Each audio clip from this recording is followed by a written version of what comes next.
कभी सोचा है कि हमारे अंदर जो ये पूरी दुनिया चलती है, हमारे ख्याल, हमारे एहसास, हमारी चेतना, ये सब आखिर आता कहाँ से है? आज हम इंसान के शरीर के सबसे बड़े रहस्यों में से एक की गहराई में उतरने वाले हैं, हमारा दिमाग। तो चलिए इस पहेली को मिलकर सुलझाते हैं।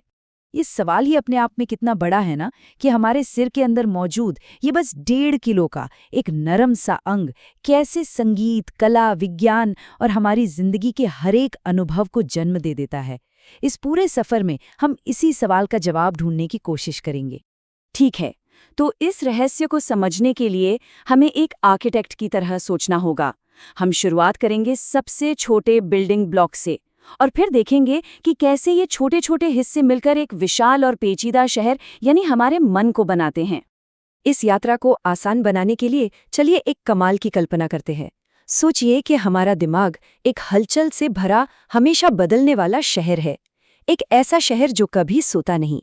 और इस शहर की असली ताकत इसकी ऊंची इमारतों या चौड़ी सड़कों में नहीं, बल्कि इसके नागरिकों में छुपी है।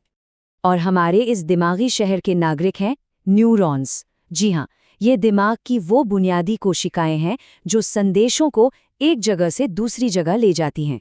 अगर हमारा दिमाग एक शहर है, तो न्यूरॉन्स ही उसकी वो बुनियादी इमारतें हैं जिन पर सब कुछ टिका हुआ है।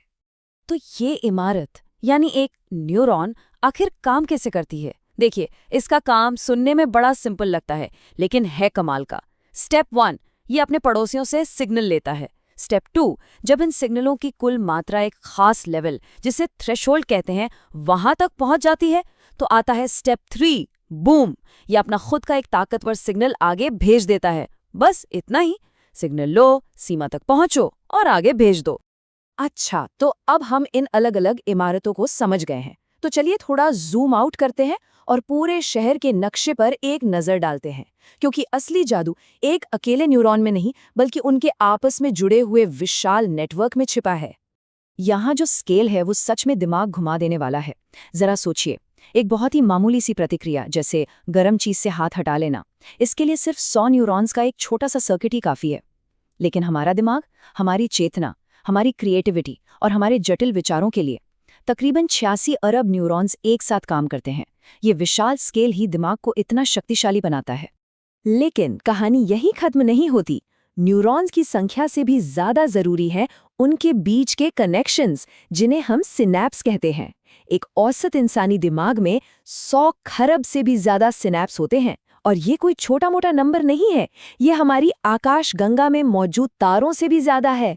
ये हमारे शहर की वो अनगिनत कम्युनिकेशन लाइंस हैं, वो सड़कें और इंटरनेट केबल हैं जो हर इमारत को हर दूसरी इमारत से जोड़ती हैं। तो सबसे बड़ा सवाल ये है कि ये विशाल और पेचीदा वायरिंग, ये अविश्वसनीय आर्किटेक्चर आखिर हमारे विचारों और भावनाओं को कैसे जन्म देती है? मतलब स्ट्रक्चर से फंक्शन तक का ये सफर पूरा कैसे होता है? चलिए इसे समझते हैं। ये स्लाइड उस पुल को दिखाती है जो दिमाग की बनावट और उसके काम को जोड़ता है। देखिए, दिमाग की बनावट में ना कुछ कमाल के सिद्धांत हैं। पहला है न्यूरल प्लास्टिसिटी। ये दिमाग की वो अद्भुत क्षमता है जिससे वो अपने कनेक्शन को अनुभव के आधार पर बदल सकता है।